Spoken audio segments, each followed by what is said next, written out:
제가 읽겠습니다. 이튿날 관리들과 장로들과 서기관들이 예루살렘에 모였는데 대제사장 안나스와 가야바와 요한과 알렉산더와 및 대제사장의 문중이 다 참여하여 사도들을 가운데 세우고 묻되 너희가 무슨 권세와 누구의 이름으로 이 일을 행하였느냐. 이에 베드로가 성령이 충만하여 이르되 백성의 관리들과 장로들아, 만일 병자에게 행한 착한 일에 대하여 이 사람이 어떻게 구원을 받았느냐고 오늘 우리에게 질문한다면 너희와 모든 이스라엘 백성들은 알라. 너희가 십자가에 못 박고 하나님이 죽은 자 가운데에서 살리신 나사렛 예수 그리스도의 이름으로 이 사람이 건강하게 되어 너희 앞에 섰느니라. 이 예수는 너희 건축자들의 버린 돌로서 짐 모퉁이의 머릿돌이 되었느니라. 아멘. 지난 시간에 성령님께서 이 땅에 오셔서 교회를 세우시는 사건을 보았습니다. 우리가 하나님과 예수님에 대해서는 많이 들어서 또 많이 알고 있지만 성령님에 대해서는 잘 모르는 것 같아요. 그게 왜냐하면 성령님께서 드러내지 않으시고 겸손하게 일하시는 분이시기 때문에 그렇습니다. 성령님께서는 오직 예수 그리스도만을 드러내세요. 예수 그리스도께서는 오직 하나님만을 드러내시고 성령 하나님께서는 오직 예수 그리스도를 드러내시는 분이십니다. 그래서 잘 드러나시지가 않아요. 그러나 성령 하나님은 매우 중요한 분이시니 왜냐하면 아버지 하나님과 아드님 하나님께서 이 땅을 다스리고 계시잖아요. 그런데 그 통치를 실제로 구체적으로 구현하는, 구체화시키는 일을 하시는 분이 성령님이세요. 그러니까 정말 우리에게 뭔 일이 일어나는 것은 성령님께서 하시는 일이에요. 우리가 신앙생활 하면서도 성령 충만이라는 말을 자주 듣죠. 그렇죠. 성령 충만. 얼굴이 좀 환하고 또 뭐 활기차 보이면은 성령 충만해 보인다 이렇게 얘기하고 또 얼굴이 좀 뭐 그렇지 않으면은 너 좀 성령 충만하지 않은 것 같아 뭐 이런 식으로 얘기를 하기도 하고 그러죠. 또 우리는 일단 직장이나 학교에서 어떤 중요한 일을 이제 앞두고 막 가슴이 두근두근 벌렁벌렁 하고 있는데 그럴 때에 성령 충만하게 해달라고 또 이렇게 기도하기도 합니다. 성령 충만이라는 말 대신에 성령을 내려주소서 또 이런 말도 우리가 또 자주 쓰는 것 같아요. 그러니까 뭐 찬양할 때 그 찬양 리더들이 뭐 성령을 내려주시옵소서 막 이러면서 이걸 하기도 하고 뭐 기도회를 할 때에도 성령님께서 이곳에 오셔서 우리를 다스려 주시옵소서 뭐 이런 기도를 또 우리도 하기도 하죠. 그죠? 오늘 본문에는 성령 충만받은 한 사람의 설교가 나옵니다. 나면서부터 40년 동안 걷지 못했던 장애인을 일으키고 설교로서 5,000명을 회심시킨 베드로예요. 사도들이 예수 그리스도의 이름으로 복음을 전하고 기적을 일으키자 예수를 이단이라고 생각하는 당시 유대인, 그 유대교 종교 지도자들이 베드로를 옥에 가두고 신문합니다. 누구한테 이제 신문을 받는가? 거기 이제 5절과 6절을 보면은 많은 사람들이 나와요. 관리들, 장로들, 서기관들, 대제사장들, 그다음에 대제사장의 문중, 패밀리. 그러니까 뭐 대제사장 집안이니까 다 뭐 제사장이나 이런 사람들이겠죠. 이런 많은 사람들이 다 이제 모여 있는 자리입니다. 그러니까 이 사람들은 당시에 막강한 권력을 갖고 있는 종교 지도자들이에요. 그런데 이 사람들이 한 사람도 아니고 아주 많은 사람들이 모인 그 한가운데에 베드로를 딱 세워놨습니다. 베드로가 위축되고 스트레스를 받을 수밖에 없는 어려운 상황이죠. 이 권력자들이 신문을 시작합니다. 이제 베드로는 대답을 잘 해야 돼요. 한마디 한마디를 잘 생각하면서 해야 됩니다. 뭐라 대답하냐 따라가지고 자기 목숨이 왔다 갔다 할 수도 있어요. 그런데 이 자리에서 베드로가 예수 그리스도를 증거하기 시작합니다. 8절부터 12절 8절부터 12절 말씀에 그러니까 베드로가 설명하는 거예요. 자기가 일으켜 세운 이 장애인이 어떻게 자기 발로 서게 되었는가. 예수 그리스도의 이름으로 이 사람이 서게 되었다라고 말하면서 예수 그리스도가 누구냐 했을 때 11절에 보면은 이 예수는 너희가 죽여버린 그 예수 그리스도. 그분은 바로 너희들이 기다렸던 메시아였다 이렇게 얘기를 하는 거예요. 그래서 12절에 보면 예수 그리스도의 이름 말고는 구원을 얻을 수가 없다 이렇게 얘기를 합니다. 자, 지금 베드로가 예수 그리스도를 증거하는 이 일이 어떤 결과를 가져올 것 같습니까? 지금은 예수님께서 처형되어 죽으신 지 지금 한 2달, 3달 정도밖에 안 됐을 때예요. 얼마 지나지 않은 때라고요. 여전히 예수를 믿는 사람들이 많은 핍박을 받고 있을 때입니다. 그래서 말 한번 잘못했다가는 자칫하면은 그 사람도 십자가에 달려 죽을 수 있는 지금 이 베드로가 있는 이 상황은 지금 그런 상황이라는 거예요. 정말 정신이 아찔아찔해지는 그런 순간입니다. 그런데 그 베드로가 저 사람들이 그토록 싫어하는 예수 그리스도를 증거했다는 거예요. 그 10절 말씀에서 보시면 하나님이 죽은 자 가운데서 살리신 나사렛 예수 그리스도의 이름으로 이 사람이 건강하게 되어 그러니까 장애인이 서게 되었다 이제 이 얘기를 하거든요. 자, 여기서 이 말씀에서 보시면 죽은 자 가운데서 살리셨다. 부활이죠. 그 다음에 나사렛 예수 그리스도의 이름이 나오죠. 그러니까 베드로가 지금 부활과 예수 이 두 가지를 말하는데요. 이 두 가지는 지금 신문하고 있는 사람들이 가장 싫어하는 두 가지예요. 그 2절 말씀 한번 보세요. 자, 그 1절에 보면 제사장들과 성전 맡은 자와 사두개인들이 이르되 예수 안에 죽은 자의 부활이 있다고 백성을 가르치고 전함을 싫어했다 그랬죠? 종교자 지도자들이 뭘 싫어했다? 예수 싫어했고 부활을 싫어했어요. 근데 지금 10절을 말씀해서 보면 뭘 얘기를 해요? 예수 그리스도의 부활을 얘기한다고요. 지금 이 사람들이 사도들을 왜 붙잡아 왔냐면 예수를 가르치고 부활을 가르치는 게 싫어서 붙잡아 왔어요. 이걸 모를 리가 없는 베드로가 이 사람들에게 예수와 부활에 대해서 전하고 있습니다. 그리고 한술 더 떠요. 그 10절부터 12절의 말씀을 보면은 너네들 예수님이 누군지 아냐? 예수님은 건물 지을 때 그 머리떨 그 기초 석과 같은 분이셔. 이게 없으면은 건물이 안 지어지거든. 그런 중요한 분이시고 예수님은 우리를 구원해 주실 수 있는 유일한 분이셔. 그런데 너희가 그 예수님을 십자가에 못 박고 버렸어. 이렇게 얘기를 해요. 지금 베드로는 자기를 재판하기 위해서 모인 종교 지도자들 앞에서 그들의 죄를 고발하고 있습니다. 살려달라고 빌어도 풀려날까 말까 한 그 상황에서 베드로의 이 마음 가운데서 얼마나 큰 어려움과 갈등이 있었을까요?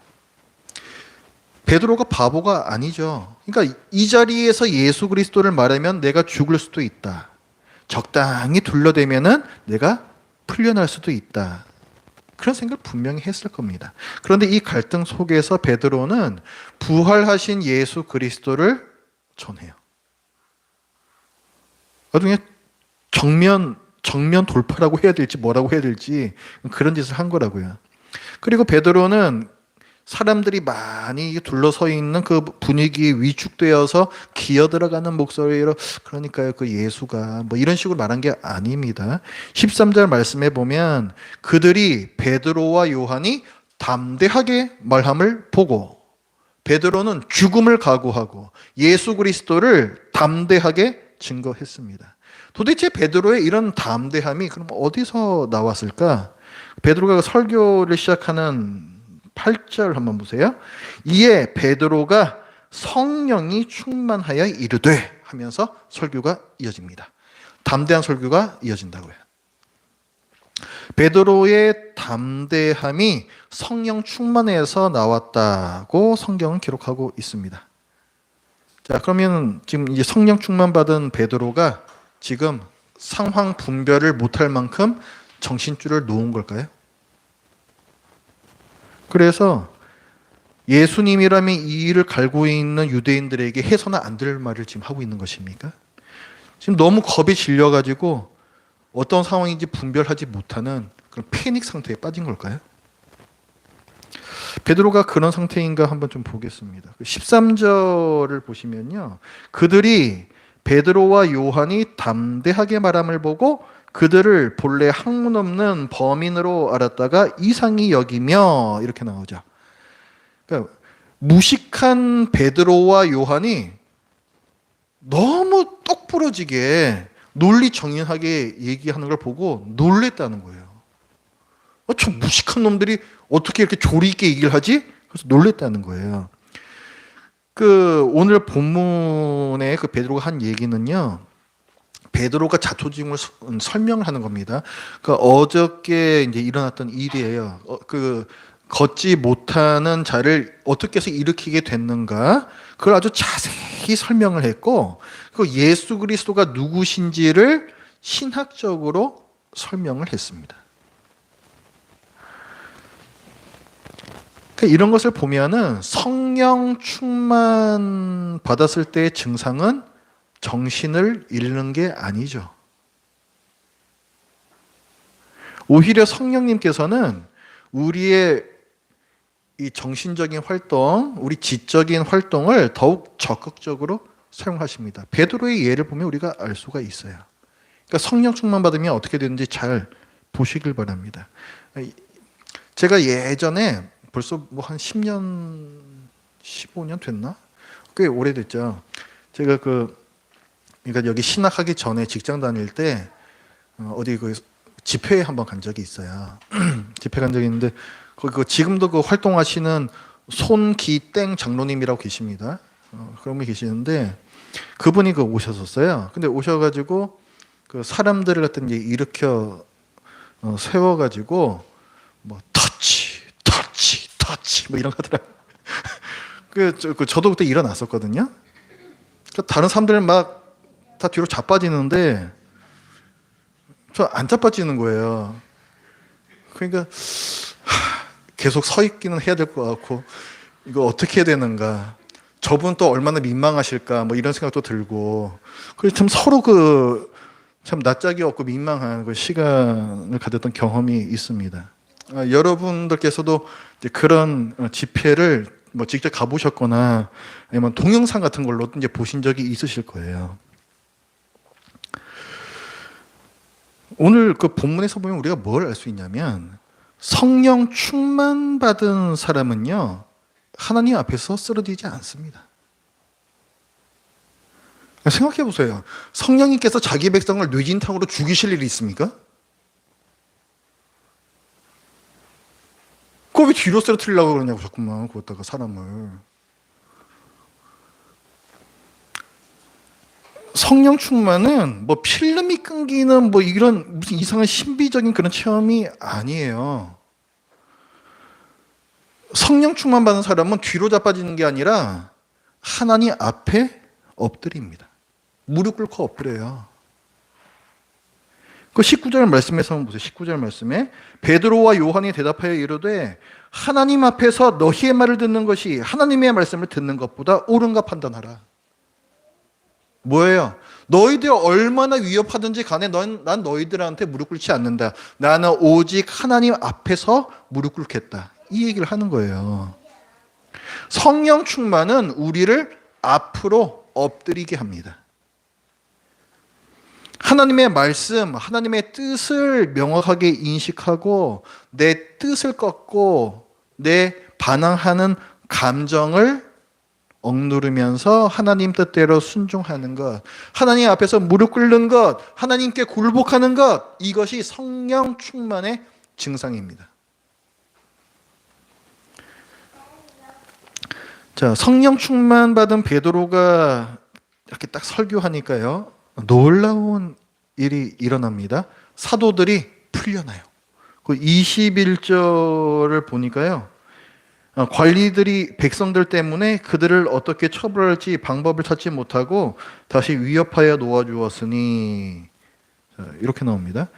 그러니까 이 잡았던 사람들이 사도들을 어떻게 할 수가 없어가지고 그냥 너 더 이상 예수 이름 전하지 마, 위협만 하고 놓아줬던 얘기예요.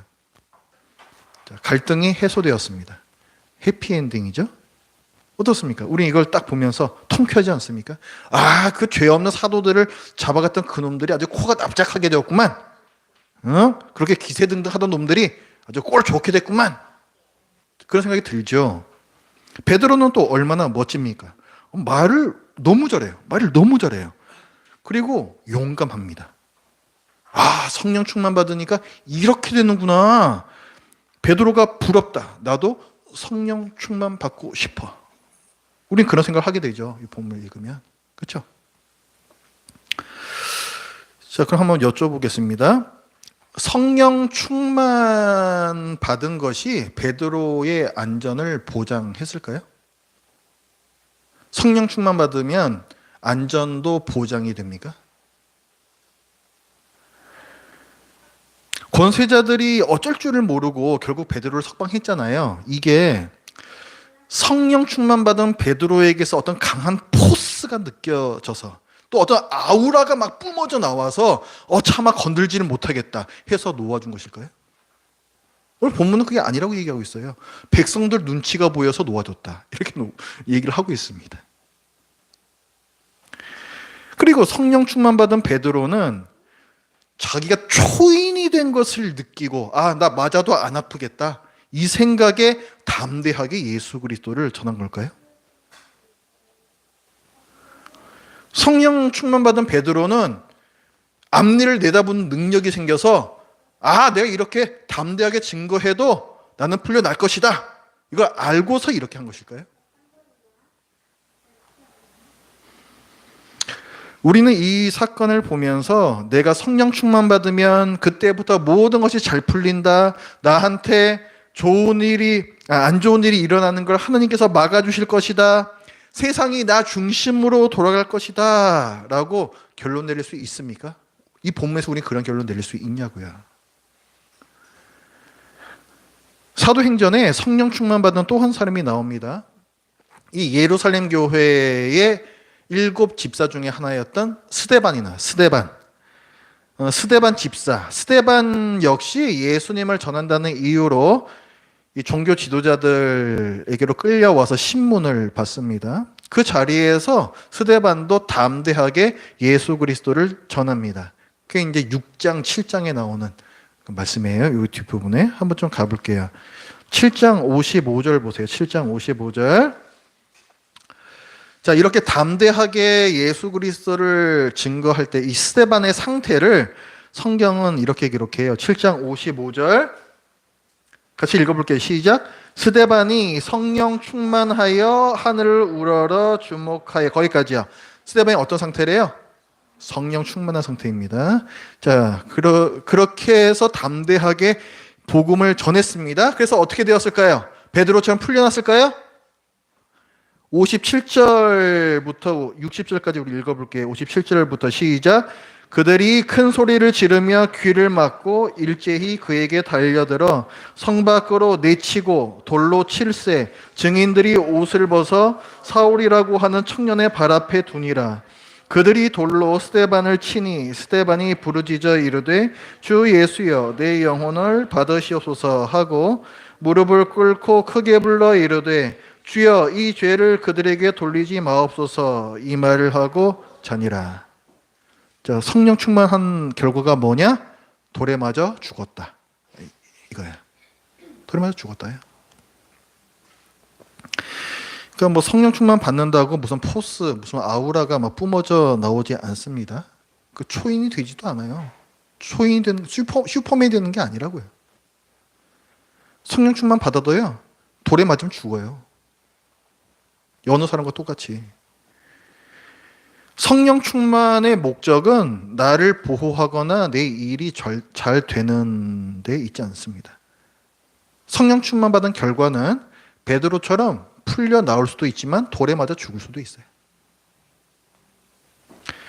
성령 충만은 내가 원하는 게 이루어지거나 뭐 내가 지혜로워져서 사람들의 칭송을 받게 되거나 아니면 내 감정적으로 만족을 누리거나 이런 게 목적이 아닙니다. 그걸 목적으로 여러분이 성령 충만 구하신다면 절대로 성령 충만 못 받으세요. 베드로가 성령 충만을 받아서 풀려난 결과를 한번 볼게요. 그 4장으로 다시 넘어가 보세요. 4장으로. 베드로를 다시 볼게요. 4장 21절 말씀 보십시오. 자, 4장 21절에 이제 관리들이 이거 어떻게 못하겠다 해가지고 놔주잖아요. 그 다음에 어떻게 되는가? 뒷부분에 보면, 자, 이는 모든 사람이 그 된 일을 보고 하나님께 영광을 돌림이라 이렇게 돼 있죠. 그렇죠?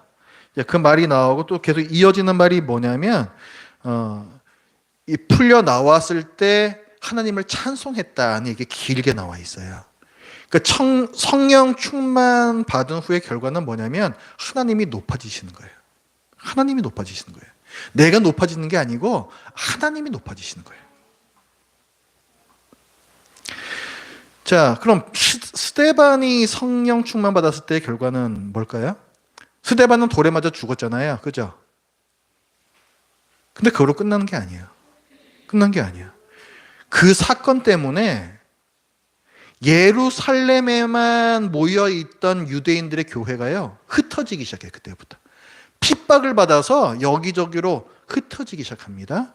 그래서 안디옥 교회 쭉 올라서 안디옥 교회를 세우고 또 이 사람들이 선교사를 파송하고 하면서 복음이 점점 이방인들에게로 전해져요. 그러니까 스데반이 성령 충만 받은 그 결과는 뭐냐면 비록 본인은 맞아 죽었지만 복음이 예수 그리스도의 이름이 이방인들에게까지로 퍼져나는 결과를 가져온 거예요. 그리고 스데반이 돌에 맞아 죽을 때 그때 그 돌로 치는 사람들의 옷을 지키고 있던 그 한 사람이 있어요. 그 사람 이름이 사울이라는 사람입니다. 사울. 근데 그 사울이요, 나중에 회개를 해요. 그래서 그 이름도 유명한 사도 바울로 개명하면서 이방인들에게 복음을 전하기 시작합니다. 그러니까 이 스데반이 돌에 맞아 죽은 사건이 이 사도 바울에게도 뭔가 굉장히 큰 의미가 있는 거예요. 그러니까 성령 충만 받은 결과는 이렇듯 하나님의 일이 진전이 되고 하나님의 영광이 드러나는 것입니다. 성령 충만 받는 목적은 그러면 뭐냐? 우리가 하나님의 일에 참여하고 하나님의 영광을 드러내는 거예요. 그게 목적이라 돼요. 그게. 성령 충만은 하나님 중심이 되어서 내 의지를 꺾고 하나님 뜻대로 행하는 것입니다. 여러분들이 오해하지 말아야 될 것은 성령 충만을 받게 되면은 그때부터 내 자아는 없어지는 것이다 라는 잘못된 생각이야. 아닙니다. 구약 성경에서부터 보면은 우리 마음을 지키라 라는 말씀하죠. 우리 마음. 이 마음이 뭐냐면 우리의 지정의를 다 관할하는 기관이에요. 그래서 마음을 지키면은 우리 온몸이 온전한 겁니다. 성령 충만은 뭐냐면 그 마음이 성령님께 굴복한 상태예요. 그러니까 그 안에는 나의 생각 여전히 있고 나의 감정 여전히 있고 나의 의지, 부정적인 것일지라도 그것이 여전히 있어요. 여전히 있어요. 그런데 성령님께서 그것을 굴복을 시키세요. 나는 싫은데 한다. 이렇게 된다는 얘기예요. 쉽게 말하면 나는 싫은데 그럼에도 나는 한다. 이 상태가 되는 게 성령 충만의 상태예요.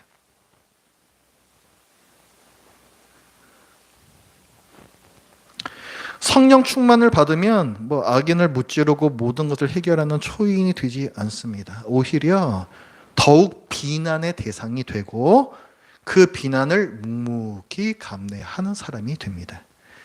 성령 충만 받았던 스데반이 조롱받고 오해받고 욕먹고 또 그 고함치는 사람들한테서 그 뭔가 모욕을 당하고 왕따 당하고 결국 죽음을 당하잖아요. 성령 충만 받은 사람은 그렇게 되기가 오히려 쉬워요. 오히려 쉬워요. 다른 사람들을 쫙 이렇게 막 굴복시키는 게 아니라고. 성령 충만은 그런 모습으로 나타나지 않아요. 아, 그러면 성령 충만 받으면 안 되겠네요. 성령 충만은 피해야 할 것이군요. 성령 충만 받은 사람이 받는 유익은 그럼 없을까요? 지금까지 들은 바에 의하면 사람이란 그냥 하나님께서 자기 목적을 이루시기 위해 사용하시는 도구에 불과하구나. 하나님은 그토록 잔인한 분이신가? 하나님은 그토록 이기적인 분이신가? 할 때 아니에요. 성령 충만 받은 사람이 또 누리는 고유한 은혜가 있습니다. 그 신자들 중에서도 성령 충만 받은 사람만 누리는 고유한 은혜가 있어요. 자, 성령 충만한 이 스데반이 맞아 죽는 장면을 우리 한번 다시 보겠습니다. 그 7장 55절 다시 보세요. 7장 55절.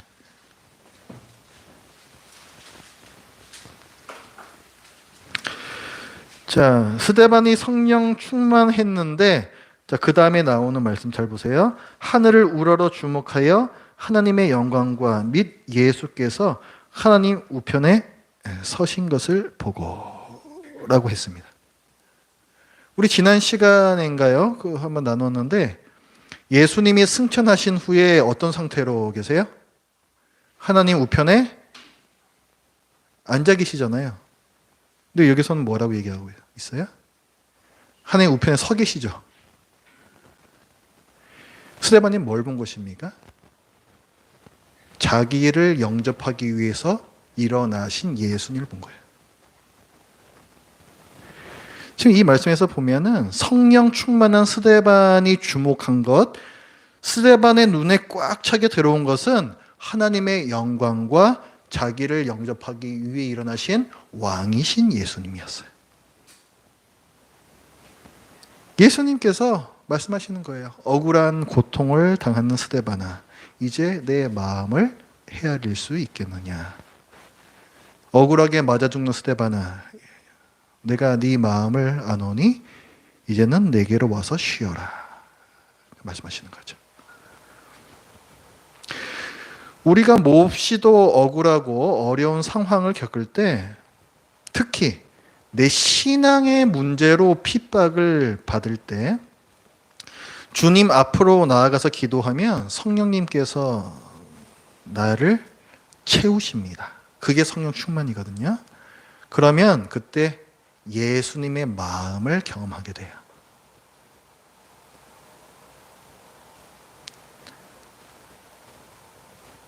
그리고 그 예수님의 마음을 내가 알고 경험하게 되면서 억울한 핍박에 굴복하지 않고 주님께 순종하게 됩니다. 그래서 성령 충만의 결과는 순종이라고 얘기를 하는 거예요. 그래서 이게 성령 충만한 사람에게만 허락하시는 고유한 하나님의 은혜입니다. 어쩌면 우리 신자들의 성숙함이란 것은 이 성령 충만함, 그리고 예수님의 마음을 경험하는 것, 이 일을 얼마나 내가 많이 겪었느냐, 거기에 달려있다고도 볼 수가 있어요. 성령 충만하지 않아도 부자가 될 수 있습니다. 성령 충만하지 않아도 감동적인 영화 한 편만 보면 내 감정 얼마든지 촉촉하게 채울 수 있습니다. 성령 충만 받지 않고 악령 충만을 받아도 사람을 픽픽 쓰러뜨리거나 병을 낫게 할 수 있습니다. 하지만 성령 충만 받아야만 경험할 수 있는 것, 그것은 예수님의 마음이에요. 애매한 고난을 받았던 사도들은 애매하게 고난받았던 예수님의 마음을 경험할 수 있었고, 예수님처럼 고난에 굴복하지 않고 끝까지 순종할 수 있었습니다. 성령 충만받은 스데반은 못에 박혀 돌아가신 예수님의 마음을 경험할 수 있었고, 그래서 자기도 돌에 맞아 순교하기까지 주님께 순종할 수 있었습니다. 우리가 느끼든 느끼지 못하든 우리의 삶은 항상 그 갈등 가운데 있어요. 내 신앙을 지켜야 하는 그런 갈등들도 많이 있습니다. 그때에 나의 자존심과 나의 안전을 위해서 신앙이고 뭐고 잠깐 좀 뒤로 밀어 버리고 설 것인가? 아니면 성령 충만 받아서 사람들에게 맞아 죽으면서 살 것인가? 아까 우리는 베드로의 담대한 설교를 보면서 그리고 이를 감당치 못하고 풀어줄 수밖에 없었던 권세자들을 보면서 통쾌함을 느꼈습니다. 풀려난 베드로를 보면서 그의 성령 충만을 부러워했었죠. 그런데 맞아 죽은 스데반의 성령 충만을 보고는 지금은 어떻습니까? 그래도 성령 충만을 구하시겠습니까? 어떤 일이 있을지 몰라요, 우리는. 풀려날 수도 있고 맞아 죽을 수도 있어요. 그런데도 성령 충만을 구하시겠습니까?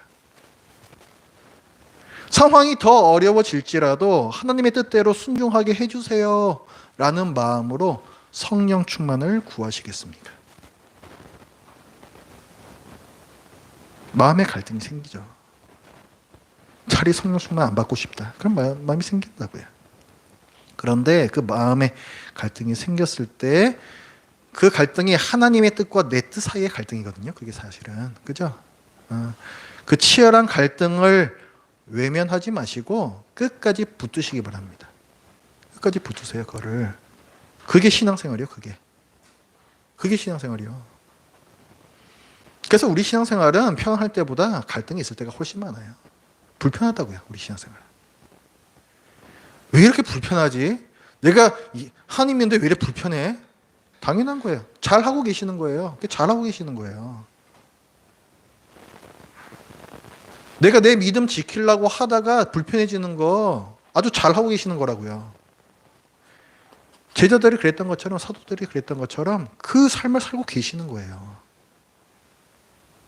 혹시 사람들의 따가운 눈총을 받으면서 혹은 부당한 오해를 받으면서 또 그래서 눈물을 쏟으면서 이 내려하는 가슴을 혼자서 쓸어내려야 하는 그런 믿음의 갈등 상황 중에 계십니까? 그렇다면 지금이야말로 성령 충만 받으실 수 있는 기회예요.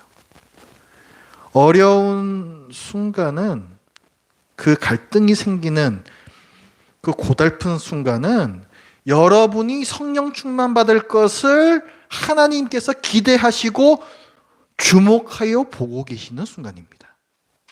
왜냐하면 여러분이 이런 어려움 속에서 성령 충만을 받는다면 아버지 하나님과 아드님 하나님을 더 깊이 알게 되는 사랑 충만을 경험하게 되기 때문에 그래요.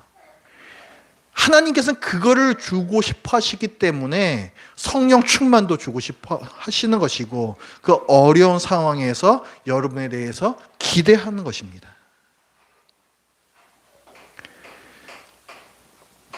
어떻게 하면 성령 충만을 받습니까?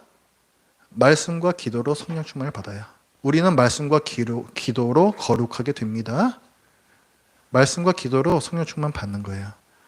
성경을 통해서 하나님의 뜻이 무엇인가를 우리가 알 수 있어요.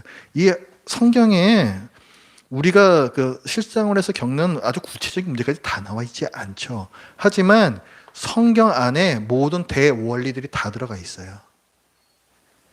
여기 있는 말씀들을 우리가 잘 알 때에 내가 처한 구체적인 상황에서 어떻게 해야 하는지 우리는 알 수 있습니다. 분명히 알 수가 있어요. 분명히. 그래서 우리 개혁 신학에서 우리 선배들이 늘 얘기를 합니다. 이 성경은 우리의 신앙과 그러니까 구원받기 위해서는 신앙이 있어야 되잖아요.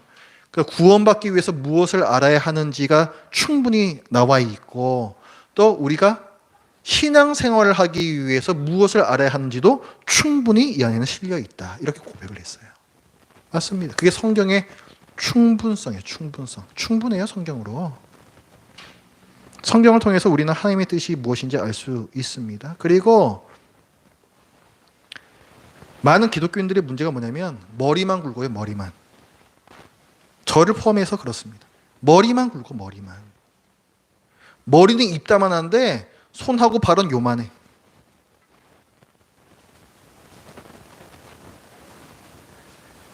그거를 해결하는 방법이 뭐냐면 기도예요. 그게 기도예요. 왜 머리만 이따만 한데 손발이 요만하냐면은 기도를 안 해서 그래요. 기도를 안 해서 그래요. 그게 딴 이유가 없어요.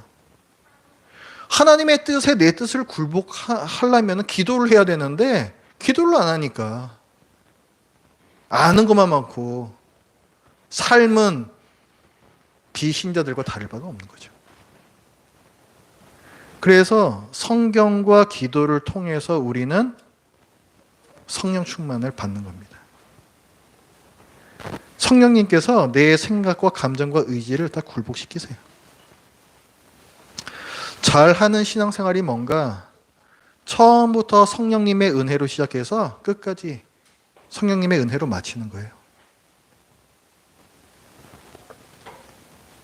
어려울 때, 특히 말씀대로 사는 신앙을 지키기 위해서 어려울 때에 성령 충만을 받으셔서 기꺼이 고난 받으세요. 성령 충만 받으면 고난 받을 수 있어요. 얼마든지 가능해요. 그리고 성령 충만 받아서 주님의 마음을 알게 되는 귀한 은혜, 그 고유한 은혜를 꼭 받아서 누리시길 바랍니다. 기도하겠습니다. 하나님 아버지, 저희들이 오늘 담대한 베드로, 성령 충만 받은 베드로와 또 담대했던 스데반, 성령 충만 받았던 스데반의 이야기를 통해서 과연 성령 충만 받은 사람의 모습은 어떤 것인가, 성령 충만은 어떤 것인가에 대해서 함께 나누었습니다. 우리들 마음에 항상 내가 높아지고 싶은 마음이 있어서 심지어 성령님마저도 이용하고 싶어 하는 그런 악함이 저희 가운데 있었습니다.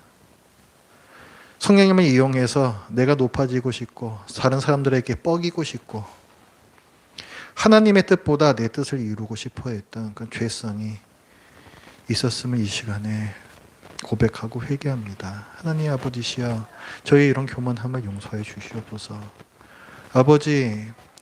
아버지께서 저희를 자녀 삼아 주셨사오니 또 저희를 고와 같이 내버려 두지 않기 위해서 성령님까지 보내주셨사오니 그 성령님을 저희 마음에 늘 모시고 또 성령님께서 인도하시는 대로 저희들이 민감하게 따라가게 하여 주시옵소서.